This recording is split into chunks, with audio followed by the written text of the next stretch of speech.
আসসালামু আলাইকুম। বাংলাদেশ শ্রমিক ফেডারেশন থেকে আমি কুসুমা বেগম ময়না বলছি। আজকের এই মহান ব্যয় দিবসে বা মহান শ্রমিক দিবস আমরা সবাই প্রতি বছরই একত্রিত হই। আজকের এই দিনে আমরা সবাই একত্রিত হয়েছি নিম্নতম শ্রমিকদের মজুরির দাবিতে।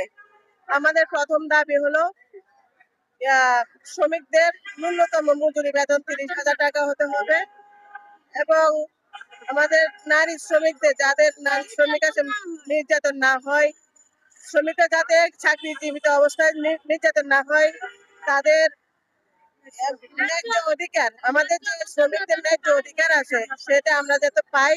সরকারের কাছে আমাদের এই দাবি। আমাদের অনেক দাবি আছে, কিন্তু আমাদের মূল দাবি হলো শ্রমিকদের ন্যূনতম মজুরি 30,000 টাকা এবং যাতে আমাদের কোনো শ্রমিক কোনো কর্মস্থলে যায় নির্যাতিত না হয় এবং 8 ঘন্টার উপরে যাতে কোনো শ্রমিক ডিউটি না করে, আর যদিও ডিউটি করে তাদের ন্যূনতম বেতন এবং ওভারটাইম এবং ওদের দাবিটা যাতে পালন করা হয়। আজকে আমার নাম কুসুমা বেগম ময়না, বাংলাদেশ শ্রমিক ফেডারেশন থেকে।